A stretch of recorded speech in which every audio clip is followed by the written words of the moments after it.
Bienvenidos a Intereconomics. Soy Cristian Chinchilla, su anfitrión en este programa de todos los miércoles a las 8 de la noche en las 12:30 AM de Colmundo, Bucaramanga. El tema de hoy, Charlie Kirk, lo sucedido en Estados Unidos. ¿Quién era? ¿Por qué lo odiaban? ¿Por qué lo amaban? ¿Qué efectos políticos o consecuencias políticas puede tener el asesinato de Charlie? Casos similares en Colombia, Miguel Uribe Turbay. Porte de armas legal, ¿deberían permitirse? Sí o no, entre muchos otros aspectos, porque aquí no solamente hablamos de economía, hablamos también de política. Bienvenidos.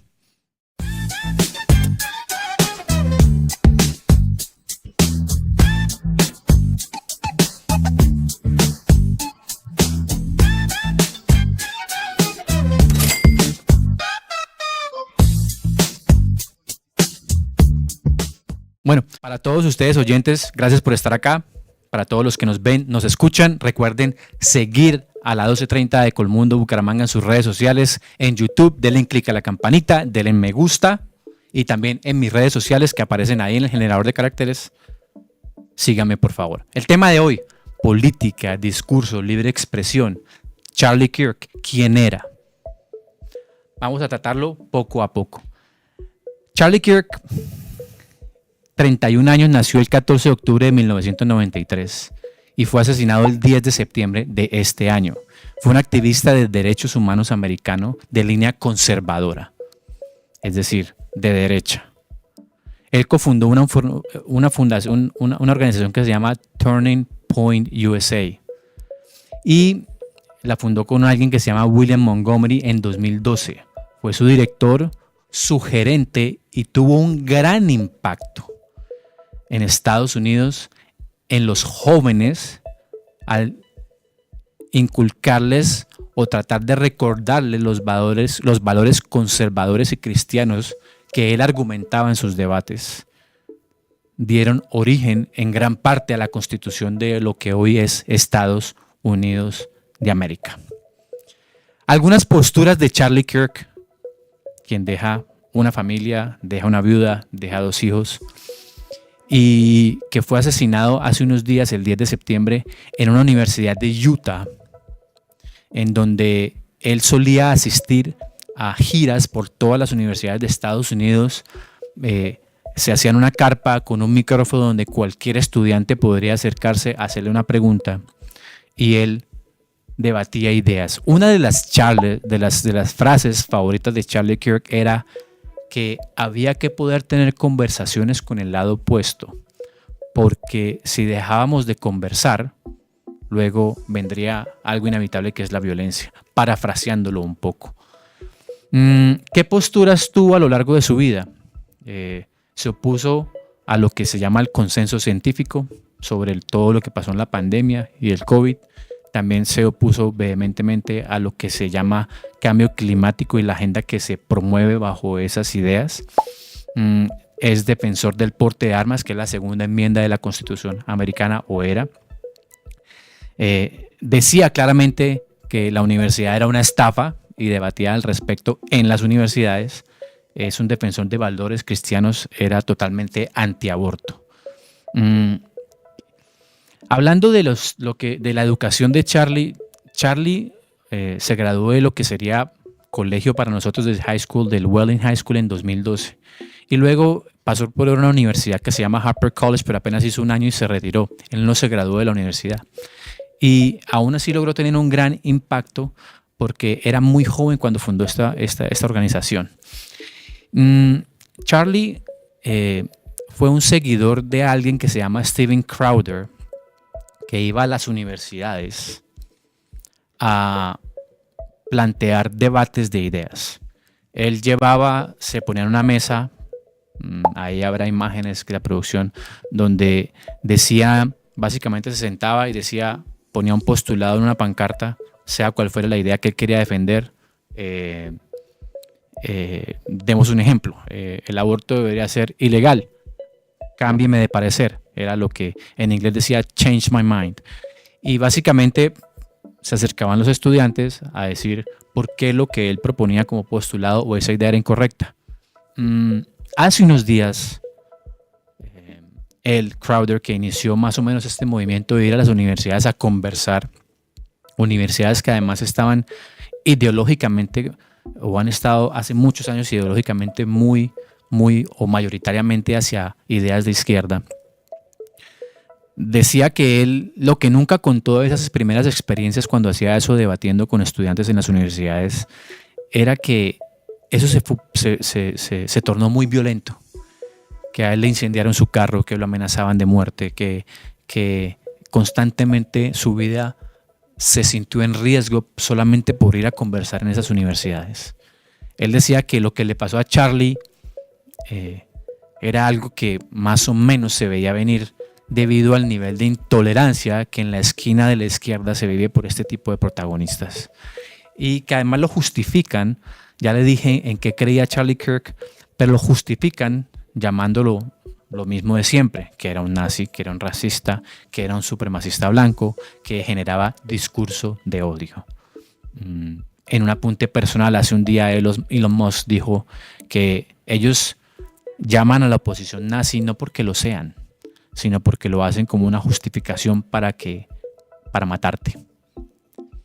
Entonces, vamos a entrar en materia sobre lo que una de las ideas que Charlie defendía con vehemencia, que es la segunda enmienda de Estados Unidos. Recuerden que la Constitución americana, que es una república constitucional, no es una democracia, por eso ya el presidente gana, puede perder el voto popular y aún así puede ser electo presidente de la nación. Le pasó a Donald Trump versus Hillary Clinton en la presidencia del 2016 y ha pasado en otras ocasiones. Allá hay unos juzgados que son los votos electorales, que hay un número determinado de personas por estado que una vez determinadas las elecciones dan todo el estado a favor del candidato presidencial. Estados Unidos fue fundada bajo varios conceptos. Charlie Kirk era un gran defensor y explicaba muy bien cómo en las constituciones de Estados Unidos, en los estados existentes en ese entonces, antes de formarse como tal los Estados Unidos de América, las constituciones de cada estado tenían en su gran mayoría principios cristianos y valores, lo que él decía que a Occidente y los valores de Occidente y la libertad y la fe era lo que había llevado a Estados Unidos a ser lo que es. Una de esos postulados de la Constitución americana, porque hay muchas, les voy a dar algunos ejemplos, como la primera enmienda es libertad de religión, prensa, expresión y asamblea. La segunda enmienda es el derecho a poseer y portar armas.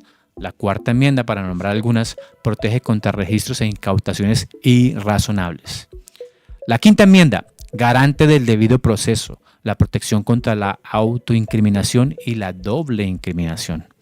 Otras enmiendas agregadas años posteriores a esta Constitución. La 14ª enmienda establece la ciudadanía para todas las personas nacidas o naturalizadas en Estados Unidos y garantiza la igualdad ante la ley y el debido proceso a nivel estatal.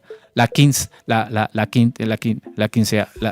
enmienda número 15 prohíbe la negación del derecho al voto por motivos de raza, color o condición previa de servidumbre. La enmienda número 19 otorga a las mujeres derecho al voto. La 24 elimina la prohibición de votar debido al no pago de un impuesto o de captación de cualquier otro tipo de impuestos. Ahora, algunos en la izquierda, y vamos a hablar aquí de dos factores, la primera que es la libertad de expresión y la segunda es el libre porte de armas en Estados Unidos. En cuanto a la primera, ¿hasta dónde puede llegar la libertad de expresión? ¿Hasta dónde puede llegar la libertad de expresión en donde personas, luego del asesinato de Charlie Kirk, que fue una ejecución pública, dicen o decían en redes sociales, que ahora había que matar a su esposa y a sus hijos, que ahora salían celebrando que tenía lo que se merecía porque generaba un discurso de odio. Quien lo asesina, aunque la investigación está en proceso y hay muchos huecos en la investigación, pero quien capturan, que se llama Tyler Robinson, dice que estaba cansado del discurso de odio de Charlie Kirk. Les doy un ejemplo de la polarización a la que no es ajena Colombia. El que lo asesina dice que él estaba cansado que su papá era muy MAGA, o sea, muy partidario de Donald Trump. MAGA, recuerden, es la cifra MAGA, que es Make America Great Again, que se volvió como un lema de Donald Trump desde su campaña inicial, y que su padre, siendo muy apoyando fuertemente a Trump, hizo que él se cansara de esas ideas y que por eso toma la decisión de asesinar a Charlie. Por otro lado, Charlie tenía como pareja sentimental a una persona que estaba cambiando de género, y esto está siendo usado por la derecha. Entonces la izquierda usa que se radicalizó porque el papá apoyaba a Donald Trump, y la derecha usa de excusa que apoyaba a los transgéneros y que por ende era el odio hacia los cristianos porque no creen en ese tipo de ideologías. Entonces, como pueden ver, cuando se trata de divide y reinarás, hacen que todos discutamos sobre algo y cada quien es capaz de sacarle el jugo político que le interesa, lo cual no está bien. ¿Qué dice la izquierda? La izquierda estaba muy con ironía diciendo que estaba bien que lo hubieran asesinado porque era un defensor del porte de armas. La discusión en Estados Unidos y la segunda enmienda, ¿qué es lo que dice? Que básicamente los ciudadanos tienen derecho a armarse para poder protegerse en caso de que algún día llegue un gobierno tirano. Ellos tienen que poder, tienen el derecho constitucional de defenderse contra cualquier tiranía extranjera o doméstica. Datos interesantes. Estados Unidos tiene más o menos per cápita por cada 100 habitantes hay 120 armas. Es el país del mundo con mayor número de armas. Hay 393 millones de armas, se calculan, este dato es de hace un par de años que era oficial, en Estados Unidos. India le sigue en el mundo con 71 millones de armas. China le sigue con 49 millones de armas. Pakistán con 43 millones de armas y Rusia con 17 millones de armas. Esto en manos de la población civil. Entonces, Charlie era un gran defensor de eso y decían que si él no hubiese estado a favor de ese libre porte de armas, no lo hubieran asesinado. Pero hay un problema con esa crítica. Primero, tiene algo de hipocresía, porque en nuestro país, como Colombia, el porte de armas se volvió ilegal hace un tiempo, pero los criminales ¿tienen acceso a las armas? Evidentemente sí. Y Estados Unidos sería exactamente lo mismo. Cualquier criminal tendría acceso a las armas en el mercado negro como lo han hecho toda la vida, así hay una prohibición. Había acceso al alcohol en la época de Al Capone, a pesar de la prohibición, la gente igual lo consumía y se vendía. Lo mismo pasa con la droga. Es ilegal, pero es un problema porque la gente lo quiere, lo consume y hay un negocio detrás de eso, así sea ilegal. Entonces, que algo sea ilegal no necesariamente implica que no vaya a suceder, ¿ya? Entonces, y lo otro que va en contravía de esa idea o de esas críticas que le hacen a Charlie es que los estados y las ciudades que tienen mayores controles sobre las armas en Estados Unidos tienen mayores índices en su mayoría de niveles de inseguridad y criminalidad que los que tienen normas más laxas para quien quiera adquirir y poseer armas, como en el estado de Texas en Estados Unidos, que es muy conocido porque la gente allá está muy armada.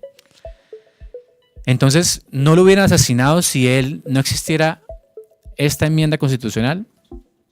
Con seguridad el asesino igual hubiese encontrado, además usó un rifle que era de su abuelo, que estaba en su casa, que tenía muchos años en su hogar, entonces con seguridad igual hubiese podido cometer. Ahora, hubo fallas de seguridad. Charlie, ¿qué dice la izquierda? ¿Qué dice la izquierda de Charlie? Como les decía, dicen que era nazi, que era racista, que era supremacista blanco, que generaba discurso de odio. Medios de comunicación, para ya aterrizar el caso de Colombia, como El Espectador, en un artículo que escribió Tomás Molina, decía sobre Charlie Kirk lo siguiente, que él pedía la ejecución de Joe Biden, que él creía que la ley de derechos civiles, que es la que prohíbe la discriminación racial, era un error en Estados Unidos, que quería un Estados Unidos blanco y afirmaba que no debería haber separación entre Estado e Iglesia, que tenía una gran habilidad para hablar en público y retorcer datos, y que de manera que su audiencia pudiese o quisiese adherirse a su proyecto oligárquico de Partido Republicano. Estoy leyendo textualmente lo que Tomás Molina escribió en El Espectador. No da datos para respaldar. En su primera afirmación, donde dice que pedía la ejecución de Biden, tiene un link el artículo. Cuando usted va al artículo, va un video de Charlie en donde está hablando de Joe Biden y que dice que Joe Biden ha cometido crímenes contra Estados Unidos y contra la humanidad. Él fue muy crítico de la corrupción de Biden de muchas maneras, incluido el tema de la vacunación, entre otros factores, y como decía que él no estaba mentalmente capaz de dirigir la nación, ¿quién la estaba dirigiendo? Y bueno, hubo un entorno criminal alrededor del expresidente Joe Biden, incluido su hijo, a quien él perdona antes de irse de la presidencia. Él perdona al doctor Anthony Fauci, por ejemplo, antes de irse de la presidencia. En Estados Unidos, para quien no lo sabe, el presidente puede realizar perdones a ciertas personas que escojan. Esos fueron dos de los personajes que Biden perdonó antes de salir de la presidencia. Entonces, decía que debía aplicarse la pena de muerte por los crímenes que él decía que había cometido, crímenes en contra de la humanidad. Ahora, en este artículo El Espectador dice que creía que la ley de derechos civiles era un error. Esto es falso. La crítica de Charlie Kirk a la ley de derechos civiles, que es la que promovió el gran Martin Luther King, que también fue asesinado, dice que la ley como tal, o él decía que como la ley como tal estaba bien planteada y tenía buenas intenciones, pero como todo, en la realidad se aplica de manera diferente, y que había generado, esta no es solamente una crítica de Charlie Kirk, hay otros conferencistas en Estados Unidos y hay un gran economista que es Thomas Sowell, que es de raza negra, que también hace críticas al respecto, en donde dicen que se generaron unos subsidios hacia las comunidades negras, se promovió otro tipo de prácticas donde se incrementaron los divorcios drásticamente, y las madres solteras en la comunidad generaron, por falta de padres en casa, un montón de tendencias donde hay mayor criminalidad, menos estudio, más pobreza. Las críticas las hacía respecto a lo que eso generó en la población como tal. Charlie no era ningún racista, eso no es cierto. Y se trata de plantear quienes no lo quieren de esa manera. Yo seguía a Charlie en sus debates desde el 2016. Es uno de los personajes que constantemente estudiaba sus técnicas de argumentación y cómo planteaba los temas. Pero como les decía, a él le gustaba conversar con los estudiantes. Y vi muchas veces y muchas discusiones acaloradas, y desde que el debate fuera de buena fe, él siempre fue respetuoso. Cuando el estudiante llegaba con una actitud un poco arrogante, de pronto él lo igualaba en esa actitud hacia el argumento, pero con preguntas lograba a veces con mucha facilidad, para frustración de los estudiantes que venían con unas ideas claras y concisas a plantearle un debate que probablemente ellos tenían huecos en sus argumentos. Lo vi reconciliar un padre con un hijo, un padre que era de izquierda con un hijo que se volvió de derecha.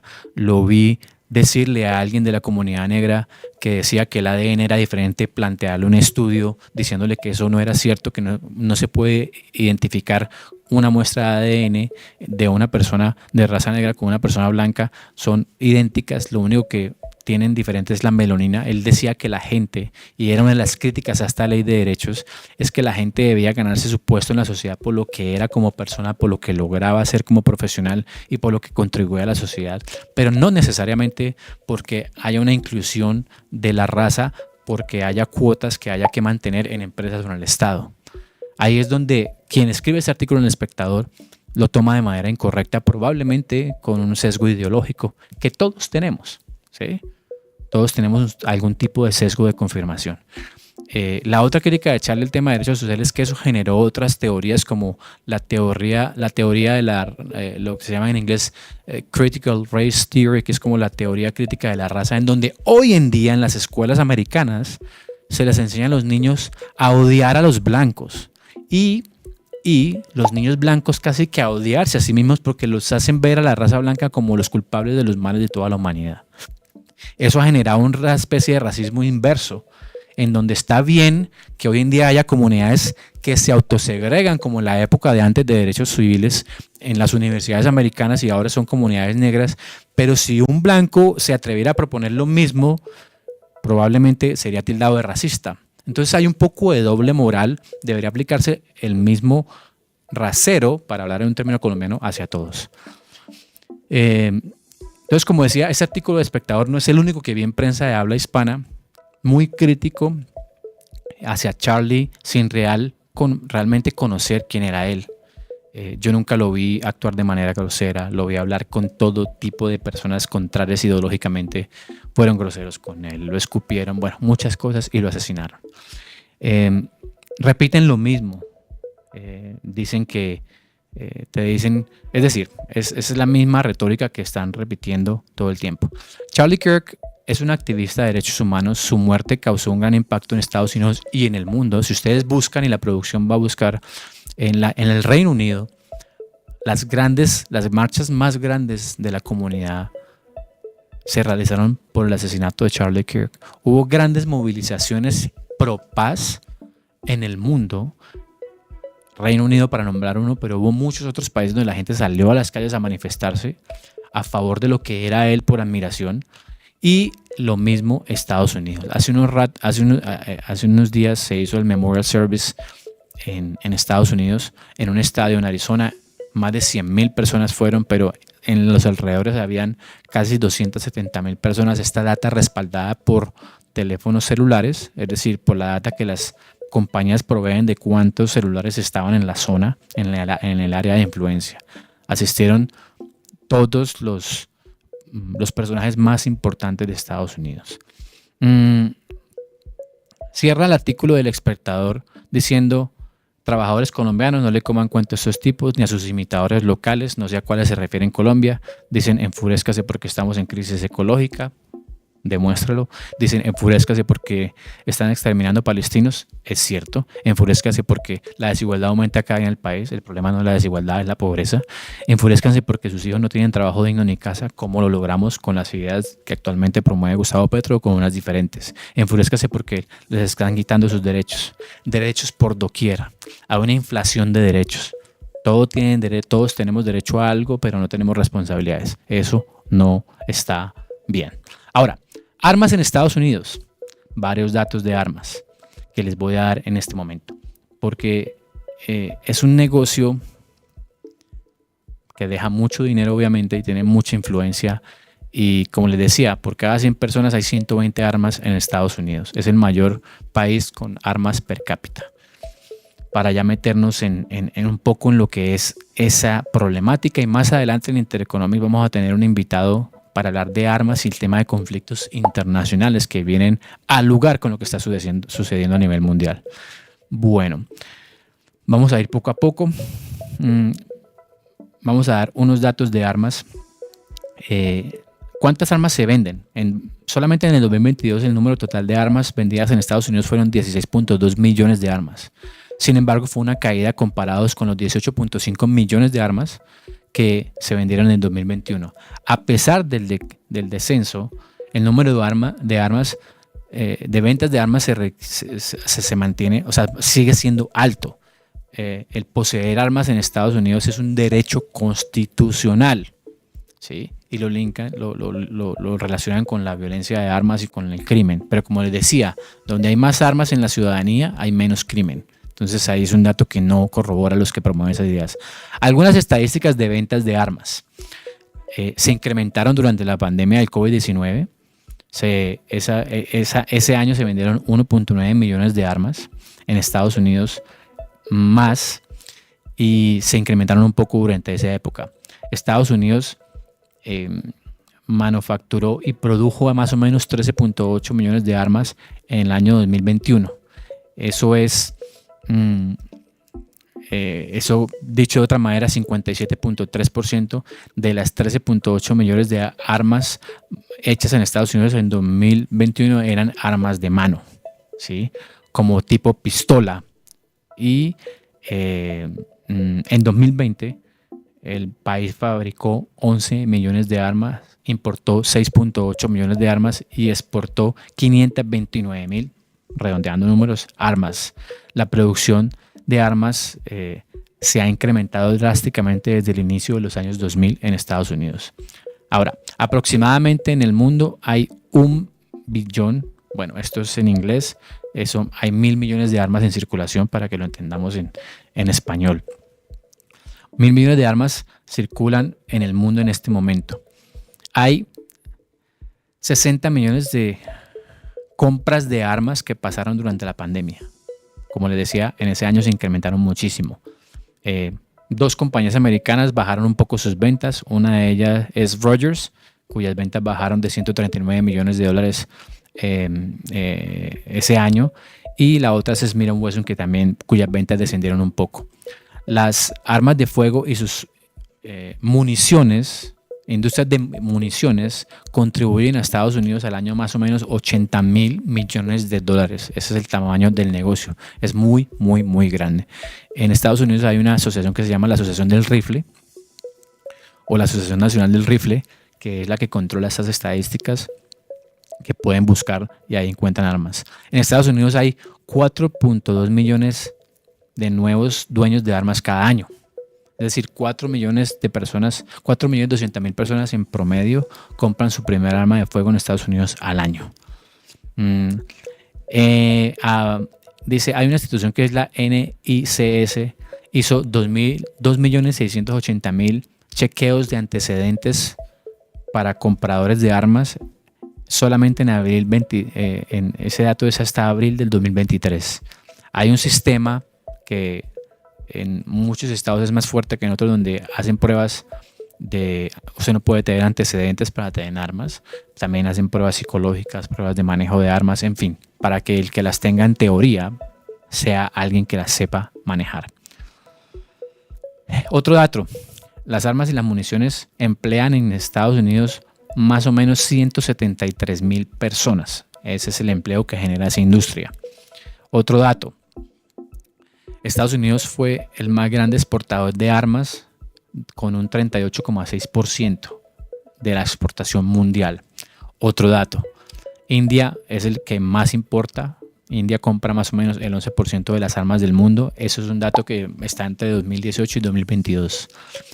Smith & Wesson es la compañía, la productora de pistolas más grande de Estados Unidos. Las armas de mano, es decir, pistolas, son el 57% de las armas que poseen domésticamente los civiles en Estados Unidos. Más de la mitad de los vendedores de armas venden las armas sin un apropiado chequeo de antecedentes de la gente. Eso es un gran problema. Bueno, ya les dijimos qué países son los mayores poseedores de armas en el mundo. Estados Unidos es sin duda, repito, por cada 100 personas de Estados Unidos hay 120 armas. Per cápita es el país que más tiene armas en el mundo. Ahora, Illinois es el estado con más chequeos de antecedentes en las ventas de armas en 2022. Texas es el estado de Estados Unidos en que más tiene armas registradas. Se registran en Texas casi 590.000 armas en manos de la población. Debido al tamaño de la población de Texas, la per cápita sería más o menos 21 por cada 1.000 residentes. Rhode Island y Nueva York tiene el más bajo, con 3 por cada 1.000 residentes. Estos datos van hasta el 2022. Y bueno, así el dato de las armas en Estados Unidos. Ahora, volviendo a Charlie Kirk, su muerte ha dejado gran impacto no solo por cómo sucedió, sino por el tipo de ideas y de paz que promovía y el debate. Él era amigo de las conversaciones, de que conversemos y que debatamos con ideas. Al cierto punto hay cobardía en quien asesina a alguien por tener ideas contrarias, porque lo que quiere decir es que se siente frustrado porque no puede en una conversación tener o aceptar un punto de vista diferente al de él.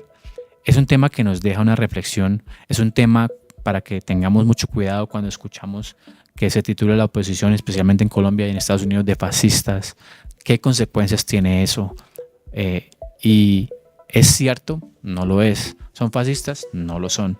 Pero aún así los llaman porque es una manera de atacarlos personalmente y casi que volverlos un blanco fácil para todos los demás. Entonces, ese es el tema que les traemos para hoy. Hay que recordarles que den like en nuestras redes sociales de la emisora, en la 1230 AM de Colmundo, que sigan a la emisora en todas sus redes. Estamos en YouTube, en Instagram, en TikTok y en las mías. Ahí están también para que me sigan. Comentarios respetuosos, siempre bienvenidos. Seguiremos tratando aquí temas importantes todos los miércoles a las 8 de la noche. Y bueno, hay que conversar más para tener mayor paz. Los dejo. Hasta la próxima emisión. Muchas gracias por estar con nosotros. Se despide de ustedes Cristian Chinchilla. Hasta la próxima. Un abrazo.